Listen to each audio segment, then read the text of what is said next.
This is a topic many people avoid discussing or taking any action on because it's surrounded by some of the most intense emotions we're ever going to experience. Experiencing the deaths of loved ones or the mental anguish of just imagining what it might feel like through our fears, our emotions run deep. And it's no wonder that we don't want to discuss or imagine our own end of life.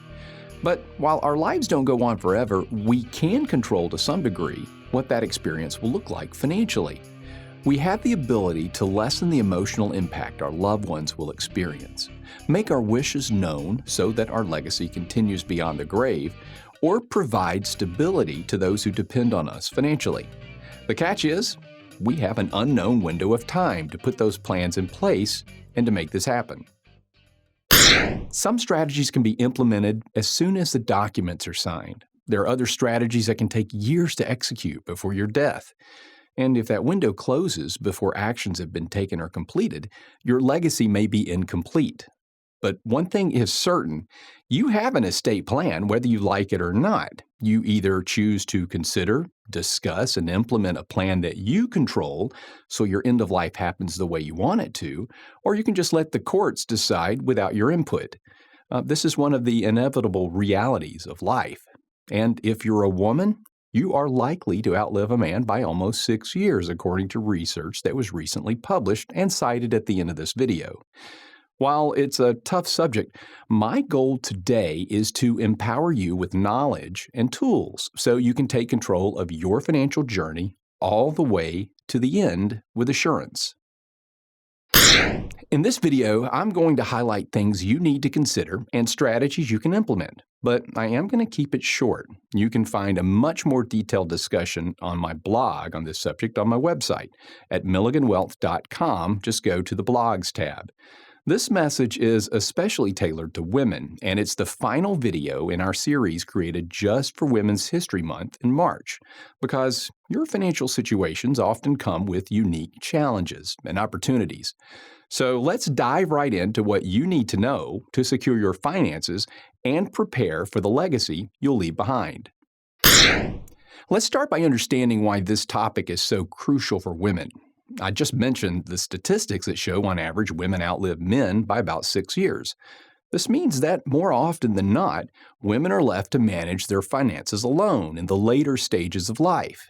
Additionally, women have income disparities, caregiving responsibilities that take away from their ability to make money throughout their lifetime, and longevity risks. So when it comes to couples, there's an additional couple of major components to consider, and that is how assets are going to transfer from you or your spouse or partner to the survivor, and also how assets are going to transfer from that survivor to the heirs. The problem is we just don't know which of you is going to die first. You may both have differences of opinions as well on how to transfer your assets, especially if either of you were previously married and or have children or adult children. But let me assure you, these challenges are not insurmountable. With some strategic planning and intentional decision-making, you can overcome these hurdles. Plan your financial future and make sure your stuff goes to the people, charities, or organizations you would like it to.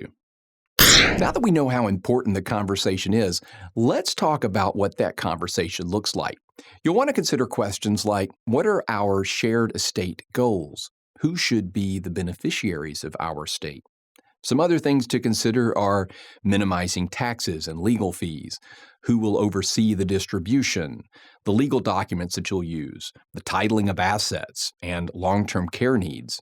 Again, there's a much more comprehensive and detailed list in my blog. Also be sure while you're on my website to go to the Resources tab and navigate to the Estate section. There you'll find other videos, articles, resources, and tools to help you with this difficult discussion.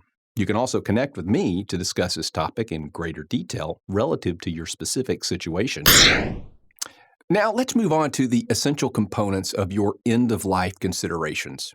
Here are 6 components you'll want to consider as part of your planning. Number 1, create a will and possibly a trust. It just depends on your situation.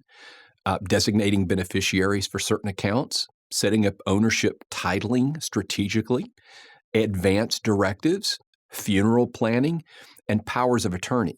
Each of these areas can be quite complex, and they do require deep thought. An experienced wealth manager can help you organize this in a financial plan or in estate planning, working with other advisors like tax professionals and estate attorneys as necessary. Now that you know how important it is to have this conversation with your spouse or partner, the types of questions you should discuss, and many of the tools used in estate planning, hopefully you feel empowered to better make decisions about how you want your estate to transfer between you, your spouse or partner, and your heirs or charities.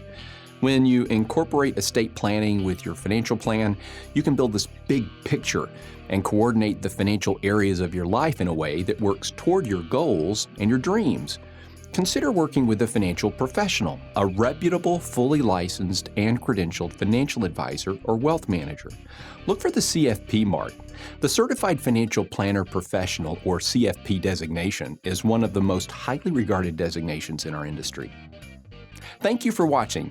If you found this video helpful, don't forget to share it with others and subscribe to my Milligan Wealth YouTube channel for more insightful content on financial planning. Until next time, I'm Bud Milligan, your financial bud.